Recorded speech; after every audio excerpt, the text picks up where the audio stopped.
ప్రభు అయిన యేసుక్రీస్తు వారి పరిశుద్ధ నామములో మీకు పర్యాయం శుభములు చెప్తూ దైవ ఆశీస్సులు సదా మీకు తోడుగా ఉండాలని మనస్ఫూర్తిగా కోరుకుంటూ ప్రభు రజు వెళ్ళి అభినందించి ఆశీర్వదిస్తున్నారు. హల్లెలూయా. ఈవేళ చదవబడిన వాక్య భాగము రెండు భాగములుగా మనం చదువుకున్నాం. ఒకటి చరిత్రలో జరిగిపోయిన కొన్ని సంఘటనలు, రెండవ భాగముగా చదవబడింది రాబో కాలంలో మనం అప్పచెప్పవలసిన లెక్క లేకపోతే మన బాధ్యతల గురించి రెండవ భాగంలో ఉన్న విషయాల గురించి మనం చూస్తాం. అంతా కలిపి మనం అర్ధగంటలో ముగించుకుందాం. జాగ్రత్తగా మనసు పెట్టి వింటే విశేషమైన సంగతులను గురించి మీరు తెలుసుకోబోతా ఉన్నారు. హల్లెలూయా. అందరూ సిద్ధంగా ఉన్నారండి? హల్లెలూయా. జాగ్రత్తగా వినండి. సిరియా దేశాన్ని బెన్హద్ అనే ఒక ఆయన పరిపాలన చేస్తున్నాడు. సిరియా దేశం ప్రపంచ చరిత్రలో చాలా ప్రాచీనమైనటువంటి చరిత్ర కలిగిన దేశం. పురాతన చరిత్ర కలిగిన దేశాలు కొన్ని మాత్రమే ఉన్నాయి. బబులోను, సిరియా, ఐగుప్తు ఇటువంటి దేశాలు. ఈ బెన్హదద్ అనే ఆయన సిరియా దేశాన్ని పరిపాలిస్తూ ఇశ్రాయేలు మీదకు చాలా సార్లు దండెత్తి వచ్చేవాడు. ఆ సమయం, ఆ కాలం ఎలీషా అనే ఒక ప్రవక్త కూడా జీవిస్తున్నటువంటి సమయం. ఇశ్రాయేలు మీదకి అనేక పర్యాయాలు సిరియా దేశం దండెత్తి వస్తూ ఉంది. మరి ఆ కాలంలో ఇశ్రాయేల్ దేశం రెండుగా విడిపోయింది. యూదా సామ్రాజ్యం, ఇశ్రాయేల్ సామ్రాజ్యం రెండుగా విడిపోయింది. ఈ దండయాత్ర ఎక్కువగా ఇశ్రాయేల్ మీదకి వస్తూ ఉండేవాడు సిరియా దేశం నుంచి. ఒకసారి దండయాత్ర చేస్తున్న టైంలో ఒక ప్రత్యేకమైన పద్ధతిలో ఈ బెన్హదద్ అనే రాజు ఇశ్రాయేల్ పట్టణాన్ని, షుబ్రోన్ పట్టణం, అప్పుడు యెరూషలేం కాదు, ఆ షుబ్రోన్ పట్టణాన్ని ముట్టడి వేస్తారు. ముట్టడి వేయాలంటే ఎలా చేస్తారంటే, ఒక పట్టణంలోకి బయట నుంచి ఏ విధమైన ఆహార పదార్థాలు కానీ నీరు కానీ రాకుండా ఆ పట్టణానికి చుట్టూ సైన్యం కాపులాస్తారు. అలాగే సిరియన్లు షుబ్రోన్ పట్టణాన్ని చుట్టూ ముట్టడించేశారు. ఈ షుబ్రోన్ పట్టణంలో ఇశ్రాయేలీ యొక్క ముఖ్య పట్టణం అది. కాబట్టి రాజుగారితో సహా చాలా మంది ఇశ్రాయేల్ పట్టణంలో ఉన్నారు. ఉన్న తర్వాత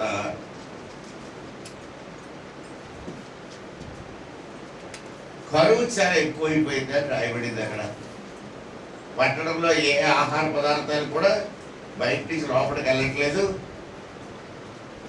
సైన్యం చుట్టుముట్టింది కాబట్టి లోపల తినడానికి తిండి లేని పరిస్థితి ఏర్పడుతూ ఉంది. భయంకరమైన కరువు అని చెప్పుకోవాలి. అసలు గాడిదల్ని తినరు, కానీ గాడిదలు కూడా తింటున్నారంట లోపల కూర్చొని. గాడిద తల 80 రూపాయలకి అమ్మేవారంట. పావును రెట్ట కూడా అమ్మేవారంట. ఆ పావురాలు ఎదుర్కొనే రెట్ట వేస్తే ఆ రెట్లు కూడా కదండి అరపావు తులం, పావు తులంలో సగం కదా, అంటే ఎన్నో వంతు అవుతుందండి. పావు తులంలో సగం అంటే 1/8 వంతు అన్నమాట. అది 5 రూపాయలకి అమ్మేవారట. అంటే బాగా ఫుడ్ మెటీరియల్ కాస్ట్లీ అయిపోయింది అనమాట. భయంకరమైన కరువు అని చెప్పడానికి ఈ రెండు ఉదాహరణలు దేవుని గ్రంథంలో రాయబడ్డాయి. భయంకరమైన కరువు, తిండి లేదు, ఫుడ్ పదార్థాలు బయటికి లోపలికి వెళ్ళడానికి లేదు, సైట్ చుట్టూ ముట్టేసింది. ఈ భయంకరమైన పరిస్థితుల్లో కనుక్కున్న పిల్లలు కూడా పోసుకొని తిన్నారని కూడా రాయబడింది. అంత కరువు లోపల ఉన్నప్పుడు ఒక ప్రవక్త ఉన్నాడు అక్కడ, దేవుని దాసుడు. ఆ ప్రవక్త ఏమని సెలవిస్తున్నాడంటే, రేపు సాయంకాలానికి ఈ పట్టణంలోకి సమృద్ధిగా ఆహార పదార్థాలు వస్తాయి.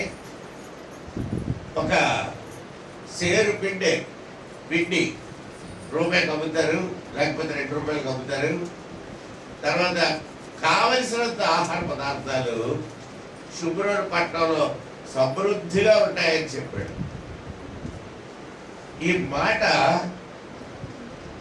దేవుని ప్రవక్త చెప్తా ఉంటే చాలా మందికి నమ్మడానికి అంత ఇష్టంగా లేదన్నమాట. అంటే కరువులో ఉన్న వాళ్ళు కూడా ఒక మంచి పాట వినడానికి, చెప్తుంటే వినడానికి ఇష్టపడతలేదు, లేక వాళ్ళ హృదయం అంగీకరించడం లేదు. They are unable to accept even a good word that is from God. ఒక మంచి మాట కూడా అర్థం చేసుకోలేకపోతున్నారు, దాన్ని రిసీవ్ చేసుకోలేకపోతున్నారు. ఆ పరిస్థితిలో ప్రజలు వచ్చేసారు అనమాట. అర్థం చేసుకోండి, కరువు ఎంత భారంగా ఉందంటే ఒక మంచి మాట చెప్పినా సరే వాళ్ళకి అర్థం కాని పరిస్థితికి వచ్చేసింది. ఆ సమయంలో ఈ ప్రవక్త రేపు సాయంకాలానికి సమృద్ధిగా ఆహారం ఉంటుంది అని చెప్తా ఉంటే, అక్కడ ఉన్నటువంటి రాజుగారు, ఇశ్రాయేలు రాజు ఎవరి మీద అయితే ఆనుకొని నడుస్తాడో ఆ ఆఫీసర్కి ఆయన ఉంటాడట. ఈ రాజులకి ఇదొక అలవాటు ఏంటంటే, వాళ్ళు ఒక్కళ్ళే వెళ్ళిపోరు, ఆ రాజు పక్కనే ఇద్దరు ఉంటారు. ఒకవేళ రాజు ఏదైనా రాయి తనుకోనో లేకపోతే తుళ్ళో పడిపోయాడు అనుకోండి, ఆ రాజుని పడిపోకుండా పట్టుకోవడానికి ఇద్దరు ఉంటారు. అది ఎవరి చేతి మీద అయితే రాజు ఆనుకోవాలనుకుంటాడో వాళ్ళు సెక్యూరిటీ గార్డ్స్ అనమాట. ప్రవక్త మాట్లాడుతుంటే అది రాజుతో మాట్లాడుతున్నాడు, కానీ ఆ రాజు పక్కన ఉన్న సెక్యూరిటీ గార్డ్ ఏమంటాడంటే, ఇది ఎలా జరుగుతుంది, అది జరగదు. దేవుడు ఆకాశపు వాకిట్లను విప్పినా సరే రేపు సాయంకాలం కల్లా ఇంత సమృద్ధి అయిన ఆహారం ఈ కోట్లోకి వస్తుందంటే నేను నమ్మలేను అని చెప్పాడు అనమాట. ఎప్పుడైతే అతను ఆ మాట అన్నాడో ప్రవక్త వెంటనే రిప్లై ఇచ్చి ఏమంటున్నాడంటే, నువ్వు చూస్తావు కానీ నువ్వు తినవు. You will only see but you cannot participate in it. అందులో నువ్వు భుజించడానికి మాత్రం నువ్వు తగవు అని చెప్పి ప్రవక్త చెప్పాడు. ఇంతవరకు నేను చెప్పింది మీకు అందరికీ ఇప్పుడు అర్థంగా జరుగుతారు కదా. పట్టణంలో కరువు ఉంది, రైట్. రాజుగారికి కూడా ఫుడ్ లేదు, చాలా కష్టపడుతున్నారు. వాళ్ళ అవస్థ ఎంత ఎక్స్ట్రీమిటీగా ఉందో, ఎంత కష్టంగా ఉందో 2-3 ఉదాహరణలతో దేవుని వాక్యంలో వివరించబడింది. అవి కూడా చెప్పారు, విన్నారు. కాబట్టి దేవుడు ఇప్పుడు ఏమైందంటే, దేవుడు మాట్లాడుతున్నాడు, రేపు సాయంకాలం కల్లా సమృద్ధిగా ఆహారం శుభ్రుడి పట్టణంలో ఉంటుంది అని దేవుడు సెలవిస్తే, ఆ మాట ప్రవక్త చెప్తే ప్రవక్త మాట వినలేక, విన్న మాట నమ్మలేక ఏమంటున్నారంటే, ఇది దేవుడు ఆకాశపు వాకిట్లను విప్పినా సరే అది జరగదు. ఎప్పుడైతే అంత అండగా నువ్వు నమ్మలేని పరిస్థితికి వచ్చేసావో, ప్రవక్త కూడా ఒక రిప్లై ఇచ్చాడు. ఏమంటాడంటే, నువ్వు నమ్మలేదు కాబట్టి నువ్వు కన్నులారా చూస్తావు కదా. అక్కడ పిండి అమ్ముతారు, ధాన్యాలు అమ్ముతారు, ఫుడ్ అమ్ముతారు, everything will be available. By tomorrow evening నువ్వు చూస్తావు, కానీ తినడానికి నీకు అవదు మంచిది. ఎంజాయ్ చేయలేడు, యూ కెనాట్ పార్టిసిపేట్. అన్నీ చూస్తా కానీ పార్టిసిపేట్ చేయలేదు. ఇది ఎప్పుడో 4000 సంవత్సరాల క్రితం జరిగిన ఒక చిన్న స్టోరీ కదండి, జరిగిందిలే జగంతే. ఆ తర్వాత అక్కడ ఏమైంది అని మీరు అడిగితే, ఆ రోజు వాట గుమ్మాలు తెరిచారు, సిరియా సైన్యం అంతా పారిపోయింది. ఆ సిరియన్స్ తీసుకొచ్చినటువంటి ఆహార పదార్థాలన్నీ కూడా సమృద్ధిగా దోచుకున్నారు. అవి తీసుకొచ్చి వీధుల్లో ప్రతి కార్నర్లో కూడా సేల్ చేశారు. ఆ జనాలు పట్టణపు గేట్లోంచి బయటకు వెళ్ళడం, లోపలికి రావడంలో చాలా రద్దీ ఏర్పడింది. ఏ సెక్యూరిటీ గార్డ్ అయితే దేవుడు పరలోకపు వాక్యలను విప్పిన ఇది జరగదు అని అన్నాడు, అతడు ఒక్కడే ఆ గేటు దగ్గర నిలబడున్నాడట. జనాలు తోసుకుంటే ఆ తోపిడిలో ఆడు పడిపోయాడు. సెక్యూరిటీ గార్డు పడిపోయినాడు కూడా ఎవరు చూడదు, అతను తొక్కుకుంటే వెళ్ళిపోయారు జనాలు. ఆ తొక్కేసినట్లు అతను ఒక్కడే చచ్చిపోయాడు. అందరూ బతికే ఉన్నారు. ఇశ్రాయేలు అందరూ బాగానే ఉన్నారు, సిరియన్లు అందరూ పారిపోయారు, సైన్యం అంతా పారిపోయింది. శుభ్రుడి పట్టణంలో సమృద్ధిగా ఆహారం వచ్చేసింది, అందరూ తిన్నారు, మిగిలిపోయేది అమ్ముకుంటున్నారు వీధుల్లో. ఆ పరిస్థితి ఏర్పడింది. కానీ ఎవడైతే నమ్మలేదో వాడు ఒక్కడే తొక్కేసినట్లు వాడి కాళ్ళ కింద పడి నలిగిపోయి చచ్చిపోయాడు. రైట్, ఇది పాత బదుల్లో జరిగిన హిస్టారికల్ ఈవెంట్స్ లో ఒక ఈవెంట్ బైబిల్లో రాయబడింది. ఇన్ని వేల సంవత్సరాల క్రితం ఈ చిన్న కథలో ఎందుకు రాయబడింది అంటే దానికి ఒక కారణం ఉంది. ఇంకొక 2000 సంవత్సరాల తర్వాత అటువంటిదే ఇంకొకటి జరగబోతా ఉంది. దానికి సాదృశ్యంగా మొట్టమొదటి జరిగింది. రైట్, మనం రెండవ భాగంగా చదువుకున్న వాక్య భాగము అపోస్తలుడైన పౌలు కొరింథీ సంఘానికి రాసిన మొదటి పత్రికలో మొదటి అధ్యాయంలో కొన్ని వచనాలు మనం చదువుకున్నాం. 21వ వచనం నుంచి, దేవుని జ్ఞానానుసారముగా లోకము తన జ్ఞానము చేత దేవుని ఎరగకుండినందున సువార్త ప్రకటనను వెర్రితనము ద్వారా నమ్ము వారిని రక్షించుట దేవుని దయాపూర్వక సంకల్పమాయను. దేవునికి కూడా ఒక సంకల్పం ఉన్నది, ఒక ఉద్దేశం ఉన్నది. అది మనుషుల్ని రక్షించాలని. ఆయన ఉద్దేశం ఏమిటంటే చేయవలసిందంతా ఆయన చేయడానికి, ఆయన చేసిన క్రియను నమ్మడం అనేది మనకు ఉంటే చాలు, మనం రక్షింపబడతాం అనేది దేవుడి సంకల్పం. ఎవరికి అర్థం కాదు.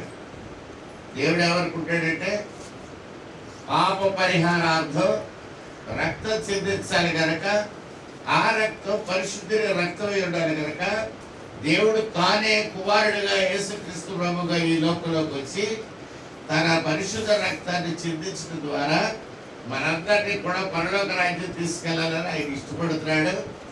దానికి మనం చేయవలసింది ఏంటంటే ఆయన దేవుని కుమారుడిని నువ్వు విశ్వసించి ఆయన నీ హృదయంలో చేర్చుకుంటే చాలు, నువ్వు రక్షింపబడతావు. హల్లెలూయా. అంటే నమ్ముట నీ వలన అయితే నమ్మువారికి సమస్తము సాధ్యమే. ప్రవక్త చెప్తున్న మాట పాత నిబంధనలో ఇందాక నేను చెప్పిన ఉదాహరణలో దేవుని దాసుడు చెప్తున్న మాట ఏమిటంటే రేపు సాయంకాలానికి శుభ్రవారి పట్టణంలో సమృద్ధిగా ఆహారం ఉంటుంది అని చెప్తే రాజుగారు నమ్మేడే లేదో తెలియదు, కానీ రాజు ఏం అనలేదు, మాట్లాడలేదు. చాలాసార్లు దేవుని ప్రవక్తలు మాట్లాడేటప్పుడు రాజులు సైతం మాట్లాడకుండా జాగ్రత్తగా విన్నారు, సమాధానం ఇవ్వరు.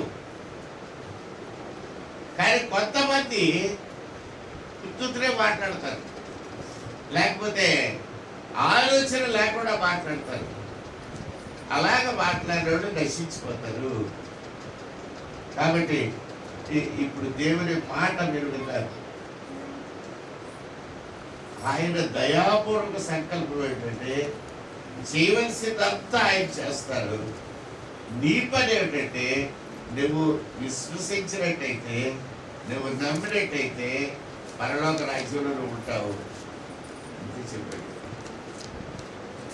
ఇది చాలా మంది నమ్మలేకపోతున్నారు.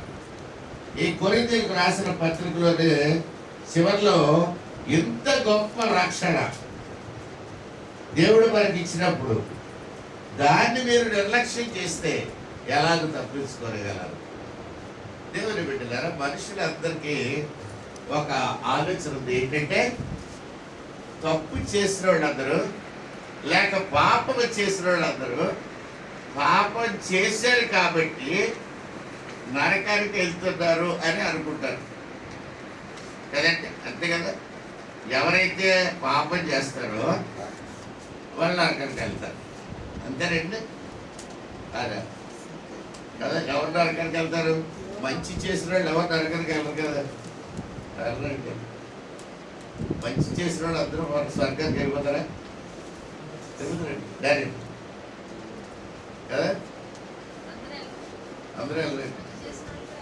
మంచి చేసిన కూడా వెళ్ళరా? దేవుడిని ఎవరు పరలోకానికి వెళ్తారు, ఎవరు నరకానికి వెళ్తారు, అది మన క్లారిటీ ఉంటే మంచిది కదా. కదా, మన ఇక్కడికి వచ్చింది ఆధ్యాత్మికమైన పాఠం నేర్చుకోవడానికి. కాబట్టి పరలోకానికి వెళ్ళాలంటే మనం ఏం చేయాలి, నిత్య జీవం పొందాలంటే నేను ఏం చేయాలి చాలా మంది అడిగారు కదా. పరలోకానికి వెళ్ళాలంటే మనం మంచి చేస్తే, పుణ్యకార్యాలు చేస్తే, తీర్థయాత్రలకు వెళ్తే, పుణ్యక్షేత్రాలన్నీ దర్శిస్తే స్వర్గానికి వెళ్తారా?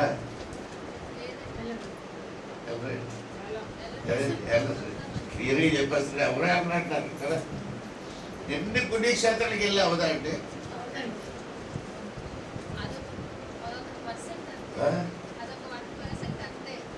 అంటే కరెక్ట్గా మరి మీరు చెప్తున్నది. మీరు అనుకున్నారు తీర్థయాత్రలకు వెళ్తే కదా అన్ని కొండలు ఎక్కి దిగిపోతే చాలా బాగుంటుందని హరిద్వార్, రిషికేశ్ ఇవన్నీ కూడా తిరిగేసి యాత్రలు చేసుకొచ్చేసారు కదా. అయినా సరే ముక్తి లేదా మాకు? లేదు. కరెక్ట్. యోగు గారు ఏం చెప్తారు? ఎవరు అడిగినా మీరు ఎన్ని దేశాలు తిరిగి వచ్చినా, ఎన్ని తీర్థయాత్రలు చేసినా మీకు ముక్తి లేదు. మరి పుణ్యకార్యాలు చేస్తారో దాన ధర్మాలు చేస్తాం కదండి, మంచి కార్యాలు చేస్తాం, అన్నం లేని వాళ్ళకి ఆహారం పెడతాం, మంచి పనులు చేసిన వాళ్ళు అందరూ దేవుని దగ్గరికి వెళ్తారా? వెళ్ళరా? పుణ్య తీర్థానికి వెళ్ళాలి వెళ్ళరు. కొన్ని చెడ్డ కార్యాలు చేస్తే వెళ్తారా? అయితే మొత్తం మీద ఎవరు కూడా పరలోక రాజ్యానికి కానీ దేవుని దగ్గరికి కానీ వెళ్ళరు కదా. వెళ్ళరు, ఎవరు వెళ్ళరు. మరి ఎవరు వెళ్తారు?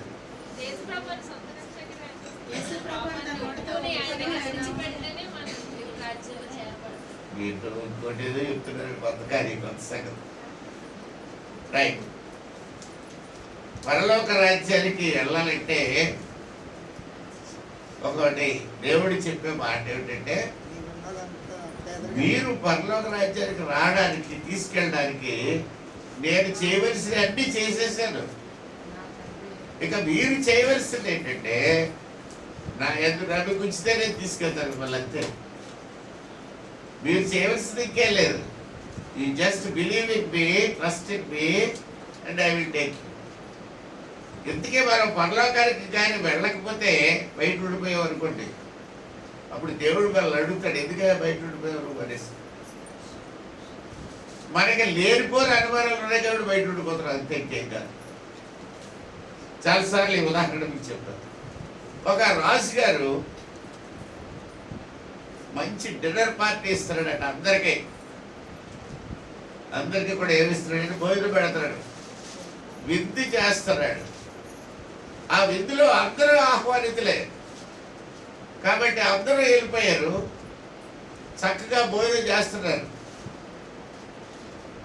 అందులో ఇంకొక ఆయన దూరం పక్కూరు నుంచి వచ్చాడు. ఆయన తిరిగి ఇక్కడ విందు అవుతున్నారు సార్ చూశాడు. చాలా మంచి భోజనం చేస్తున్నారు ఇక్కడ వీళ్ళందరూ, ప్లేట్ ఎంత ఉంటుందో అనుకున్నాడట. అనుకుని వెళ్ళిగా అక్కడికి వెళ్ళాడు. ఒక ఆయన భోజనం చేస్తున్నాడు కంగారుగా. ఆయన దగ్గరికి వెళ్ళి అడిగి ఇక్కడ ఈ ప్లేట్ మీల్స్ ఎంత అంటే అని అడిగాడు. అంత అమౌంట్ ఎంత అని. ఆయన పాపం తినడంలోనే ఉన్నాడు బిజీగా, వీడు పట్టించుకోకుండా పక్క తిరిగిపోయి తింటున్నాడు అంటే. సరే ఇంకోటి దగ్గరికి వెళ్ళాడు. బాబు ఎంత ఇక్కడ మీల్స్ అని అడుగుతున్నాడు. ఆడు చెప్పట్లేదు, ఆడు తింటాడు. తినేవాడు ఏం మాట్లాడతాడు, ఎవడు బిజీ ఆడిది.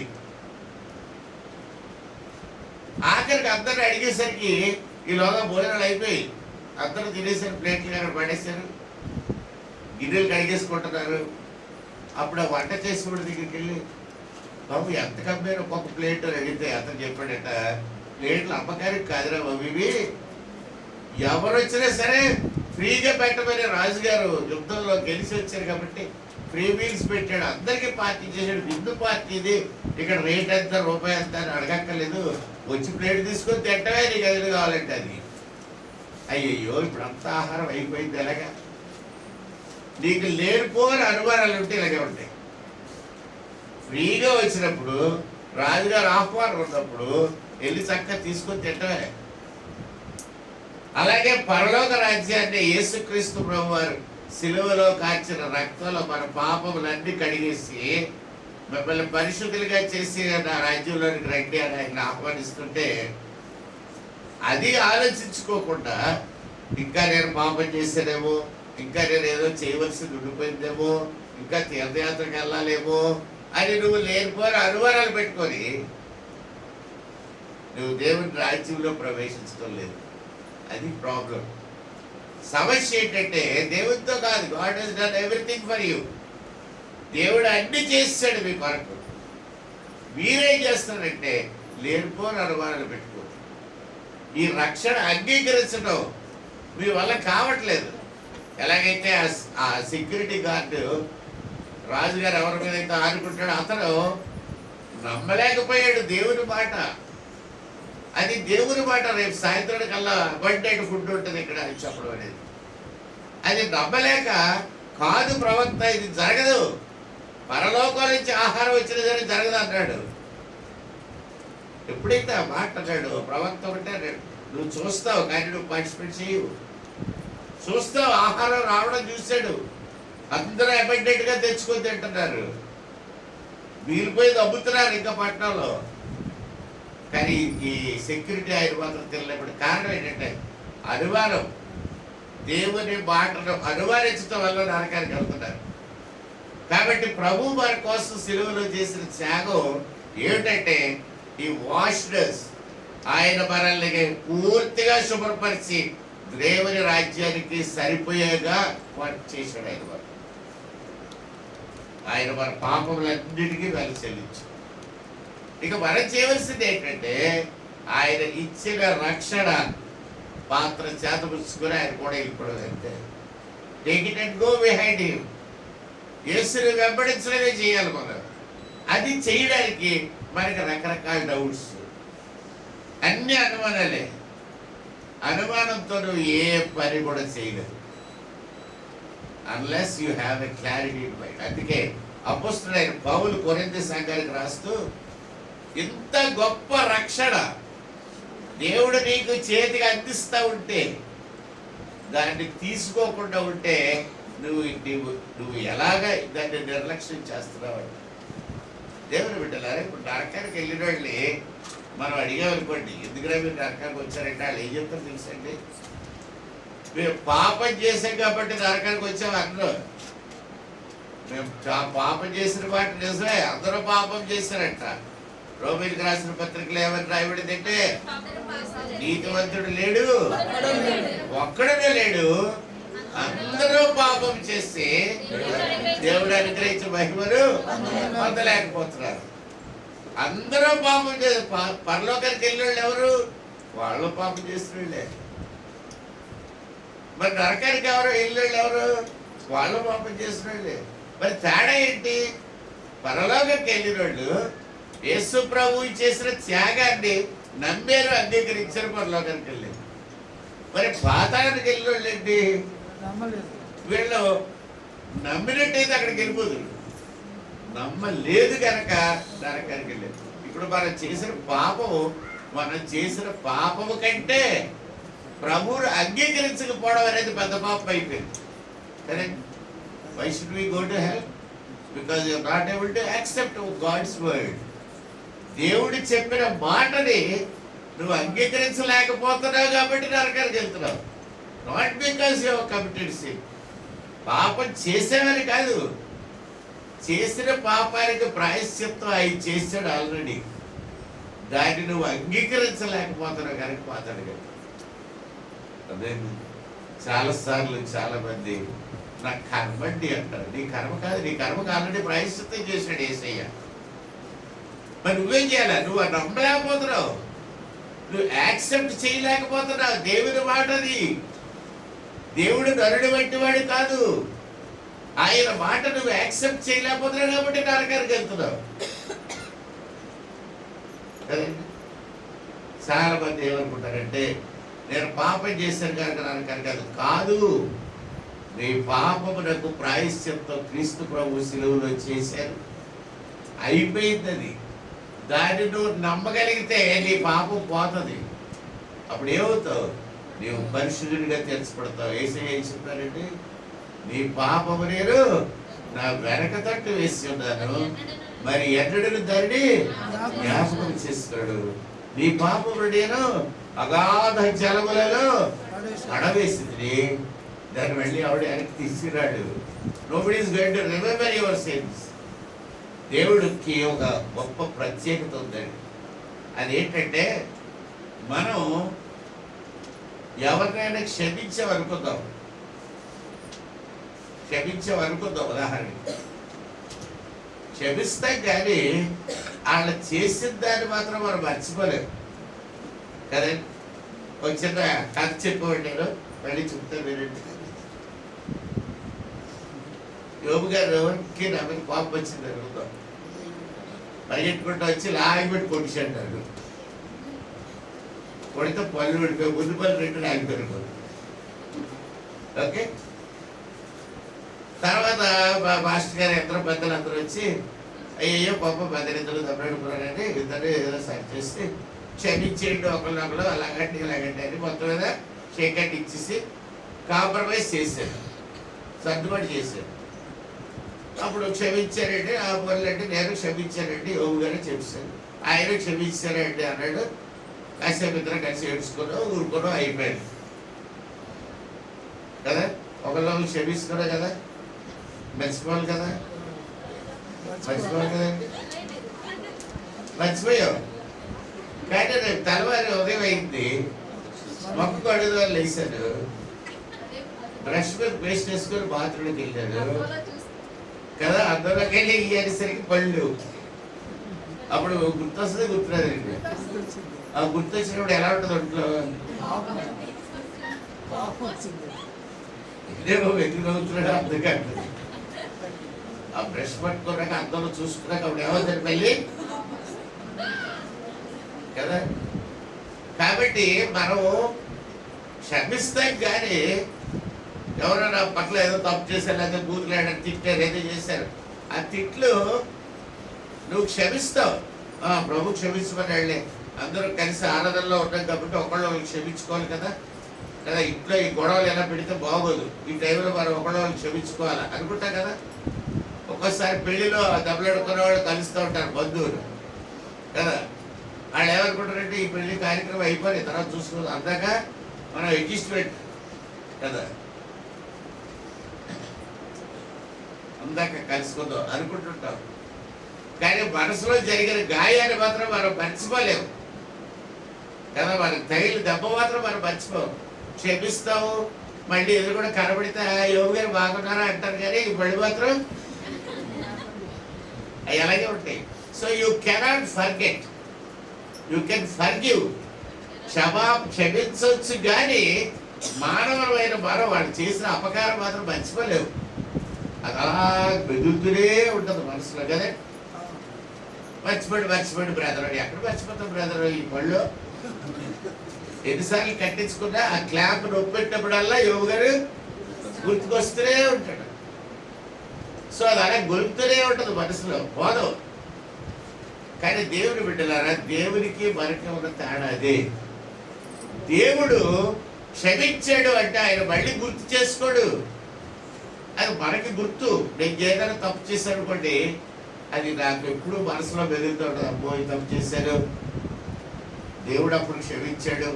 కానీ దేవుడికి కూడా గుర్తుంటుంది, నేను తప్పు చేశాను సంగతి ఆయన జ్ఞాపకం పెట్టుకొని ఉంటాడు అని మనం లేనిపోని భయాలు పెట్టుకుంటాం.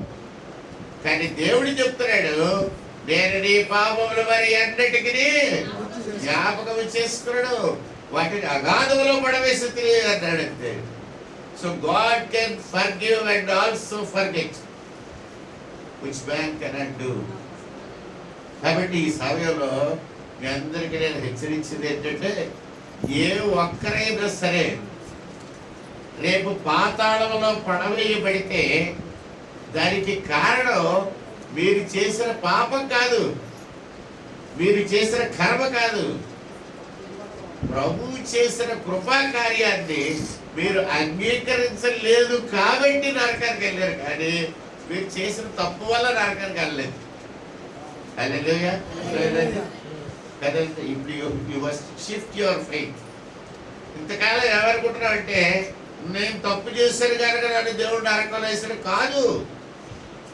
నీవు దేవుడిచ్చిన కృపా కార్యాన్ని అంగీకరించలేదు కనుక నిన్ను నరకంలో వేస్తాడు తప్ప, నీ గురించి ఆల్రెడీ ప్రభు సిలువలో చేయవలసిన త్యాగం పరి అదంతా కూడా ఆయన చేయవలసినంత చేస్తున్నాడు.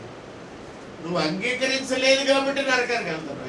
ఎంత దౌర్భాగ్యం స్థితి అంటే కదా. నీ గురించి ఆల్రెడీ ఎవ్రీథింగ్ ఈజ్ పెయిడ్ కదా.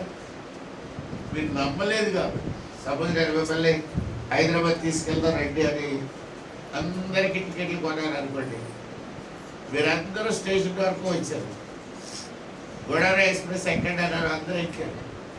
అందులో మీరు ఒకరికి డౌట్ వచ్చింది, ఏమంటే ఇది గోదావరి ఎక్స్ప్రెస్ కాదా అని వారు వచ్చారు కదా. ఇది కలకట్టా వెళ్తుందేమో అనుకొని ఎందుకైనా వచ్చింది రాయగారు రాంగ్ ట్రైన్ ఎక్కించారంటే సిబ్బిరి దిగిపోయారు.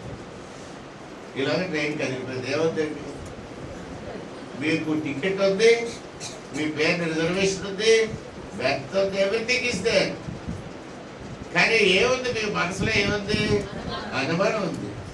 దానివల్ల మీరు ప్లాట్ఫామ్ మీద దిగిపోయారు, బండి వెళ్ళిపోయింది. అక్కడికి వెళ్ళిన తర్వాత లిస్ట్ చూసుకుంటే మీరు ఒకటి మిస్సింగ్. ఎందుకు రాలేదని ఫోన్ చేసి అడిగితే నాకు డౌట్ వచ్చిందంటే బండి వెళ్తుందో లేదో అని. కాబట్టి దేవుని బిడ్డలారా, నరకాల్లో కానీ ఏ ఒక్కరు పడినా దానికి మీరే బాధ్యులు, నేను కాదు. అది మీ కర్మ కూడా కాదు, మీరు చేసిన పాపం వల్ల మీరు నరకానికి వెళ్ళలేదు. కానీ ప్రభు ఇచ్చిన కృపా కార్యాన్ని మీరు అంగీకరించలేదు కాబట్టి నరకానికి వెళ్ళవలసిన అవసరం పడింది. కాబట్టి పాత నిబంధనలో జరిగిన ఒక సంఘటన ఏంటంటే, ఆ అధికారి నమ్మలేదు కనుక అందులో పార్టిసిపేట్ చేయలేదు. కొత్త నిబంధన కాలంలో ప్రభు చేసిన కార్యాన్ని నువ్వు నమ్మలేదు కనుక దేవుని రాజ్యంలోకి రాకుండా ఉన్న పాతాళానికి వెళ్ళే పరిస్థితి ఏర్పడుతుంది. ఈ సమయంలో ఎవరైతే యేసు ప్రభు అని నీ నోటితో ఒప్పుకొని దేవుడు ఆయనను మృతులలో నుండి లేపనని నీవు విశ్వసించిన యెడల నీవు రక్షింపబడదు అని పౌలు గారు చాలా క్లియర్గా రాసి పెట్టేశాడండి. దేవుని బిడ్డలారా, ఇక చెప్పవలసింది ఏమీ లేదు, రావలసింది ఏమీ లేదు. Everything has been done. దేవుడు అన్ని ఏర్పాట్లు మన కోసం చేశాడు. పరలోక రాజ్యంలో మనల్ని ప్రవేశం చేయడానికి ఎంట్రీ పాస్లు ఆయన మనకి ఇచ్చేసాడు. అది మనం విశ్వాసంతో స్వీకరించినట్లయితే పరలోకానికి వెళ్తాము. దేవుని మీద అనుమానపడి అబ్బాయి ఎలా జరగదంటే అనుకుంటే మాత్రం నరకానికి వెళ్తాం. సో ఎవరైనా నరకానికి వెళ్తే దానికి మీరే బాధ్యత. సమయం ఉంటుండగానే ఈ మాటలు విన్నారు కనుక అది విడిచిపెట్టకూడదండి. మరి ఏం చేయాలా, ఆలోచన చేయండి. పరిశుద్ధాత్మ దేవుడు మీకు సహాయం చేస్తాడు. దేవుడు ఆ ఏర్పాట్లు కూడా చేశాడు. ఏమనంటే మీరు నమ్మలేరని, నమ్మశక్యం కాదని చాలా మంది అనుమానాలు పడతారని దేవుడికి తెలుసు. అందుకని ఆయన ఏం చేశాడంటే తన ఆత్మను మీకు తోడుగా ఇచ్చాడు. ఆ ఆత్మ మిమ్మల్ని విడిచిపెట్టడం మీకు ఎక్స్ప్లెయిన్ చేస్తాడు. మీరు ఆలోచన చేయండి, దేవుడిని అడగండి. దేవుడు చెప్తాడు, నీ కొరకు అన్ని ఏర్పాట్లుగా చేయబడ్డాయి. నా తండ్రి అనేక నివాసములు కలవు, లేని నేను మీతో చెప్పుదురు అని ప్రభు చెప్పాడు. మీకోసం అన్ని ఏర్పాట్లు చేయబడ్డాయి, రండి అని ఆయన పిలుస్తూ ఉన్నాడు. మనం అంగీకరించినట్టయితే పరలోక రాజ్యంలో ఉంటాం. మరి మా పాప సంగతి ఏంటంటే మీరు అంటారు, అది ఎప్పుడో క్షమించబడింది. అది సిలువలో ప్రభు వాళ్ళు ఎప్పుడో క్షమించాడు. ఎలా క్షమించా ప్రభు అని నువ్వు అడగవలసిన అవసరం లేదు. ఎందుకంటే ఆయన అంటున్నాడు, I will never remember your since again. నీ పాపమును నేను గుర్తు చేసుకోను. కాబట్టి ఆయనే గుర్తు చేసుకోకపోతే నువ్వెందుకు ఊరికి అడగాలి? ప్రభు నా పాప ఏం చేసావు అని అడగాలండి. అది అడగక్కర్లేదు. మనం అందరం క్లాసులో పాఠాలు చదువుకుంటాం అనుకుందాం. టీచర్ గారు హోంవర్క్ టీచర్ చేయమని మనం ఎవరం చేయలేదు. బాగుంటాం. టీచర్ కనపట్టుకొని వచ్చారు. వచ్చిన తర్వాత హోంవర్క్ ఇచ్చారన్న సంగతి టీచర్ మర్చిపోయాడు, మనల్ని అడుగుతలేదు. అప్పుడు మనకి గుర్తు చేస్తాడు, సార్ మీరు హోంవర్క్ ఇచ్చారు, మేము ఎవరు చేయలేదు అంటారా? అంటే కనపట్టుకొని తొందర టీచర్. కాబట్టి ఎవరు స్టూడెంట్స్ ఏమంటారు, ఏం మాట్లాడు గొప్ప చెప్తూ ఉంటుంటారు కదా. ఎవడైనా హోంవర్క్ చేసినాడు అన్నాడు అనుకో, సార్ నేను చేశానంటారు, అప్పుడు దొరుకుతాం వెళ్ళిపో. కాబట్టి దేవుడు మనల్ని నువ్వు ఏ పాపం చేసావు, ఎలా చేసావు, ఎందుకు చేసావు ఆయన అడగడు. God is not an accountant. దేవుడు మనల్ని ఎందుకు వెళ్ళిన పాపం చేసి ఇలాంటి ఏమి అడగలేదు. ఆయన ఆయన మెగ్నానిమస్ అంటారు, ఆయన ఉదార స్వభావుడు. ఆయన ప్రతి చిన్న విషయాన్ని గెలకడు. ఎందుకు తప్పు చేసావు, ఎందుకు పాపం చేసావు అడగడు. ఆయన నీ పాపాన్ని క్షమించే దాతగా ఉన్నాడు. కానీ ఏ పరిస్థితుల్లో చేసావు, ఎలా చేసావు, ఎప్పుడు చేసావు ఎన్ని అడగడు.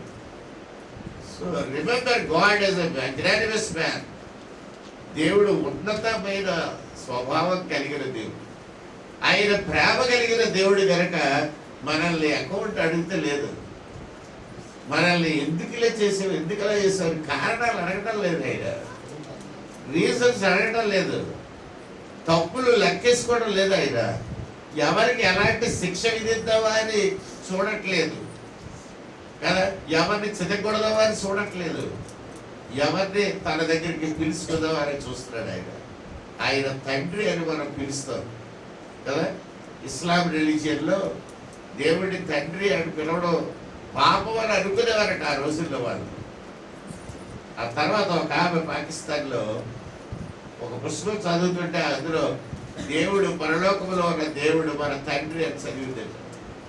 అవి బాబోయ్ ఎంత దూషణ వాటైంది అనుకుందట. కొంతకాలం అయిన తర్వాత ఆవిడ తండ్రి అని ప్రార్థన చేసింది. పరలోకమందున నా తండ్రి అని ప్రార్థన చేస్తే దేవుడు ఆవిడతో మాట్లాడాడు, ఆవిడకి సమాధానం ఇచ్చాడు. ఆవిడ ఉన్నతమైన శ్రేణిలో ధర చిరిగిన చక్కని పుస్తకం రాసింది. ఆ పుస్తకం ప్రపంచంలో కొన్ని కోట్ల ప్రతులు పబ్లిష్ అవుతున్నాయి. మీరు ఎంతమంది చదివారో నాకు తెలియదు. ఆ పుస్తకం చదవండి. పాకిస్తాన్లో జరిగిన సంఘటన.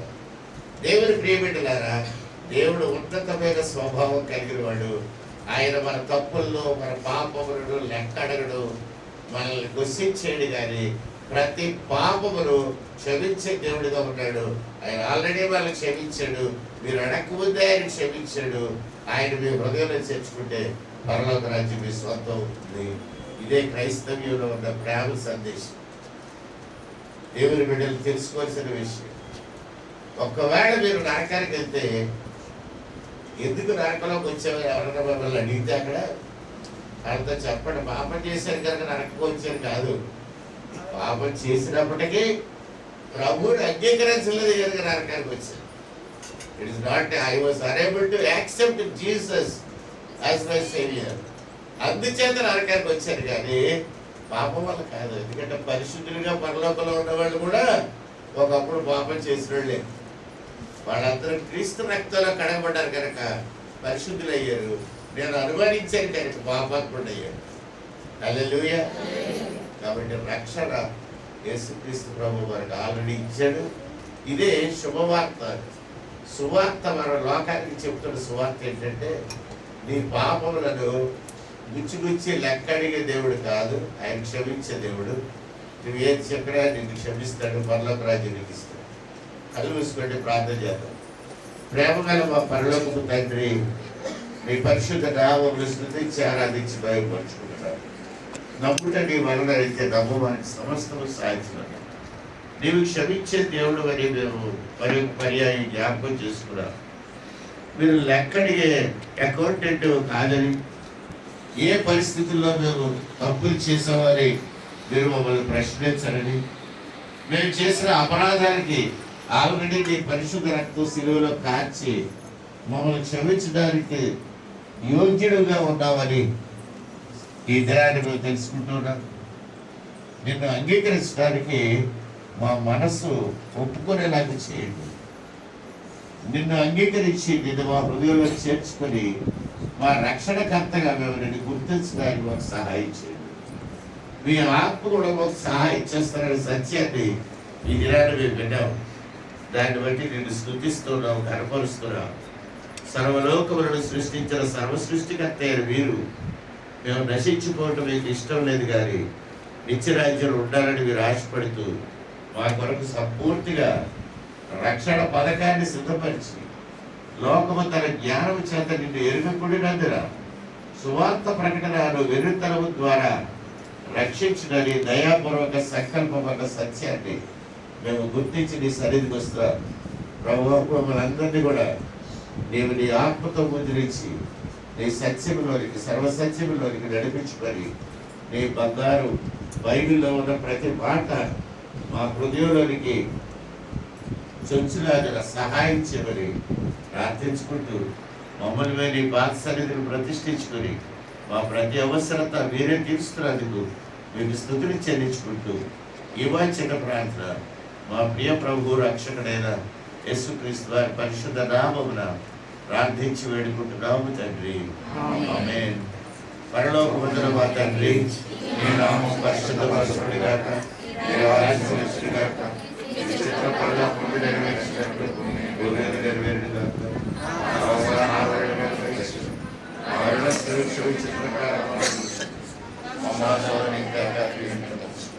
రాజ్యము బలము ఇప్పుడు మన తండ్రి అయిన దేవుడి నుండి, కుమారుడు రక్షకుడైన క్రీస్తు ప్రభు నుండి, పరిశుద్ధాత్మ దేవుని అన్యోన్య సహవాసం ఇప్పుడు మనందరికీ, మన ప్రియులకు, రక్త సంబంధులకు, కుటుంబ సభ్యులకు ఇప్పుడు ఎల్లప్పుడు సదాకాలము తోడై ఉండి క్షేమాభివృద్ధి కలిగి చేయనుగాక. ఆమేన్.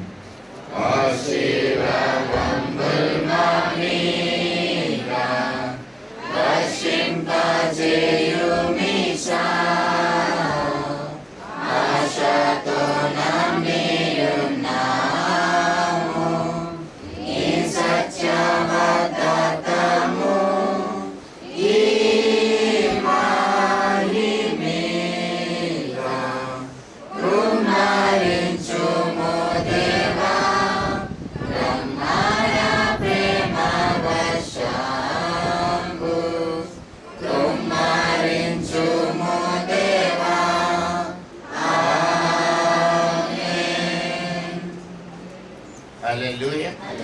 అందరికీ వందనాలండి. God bless you all.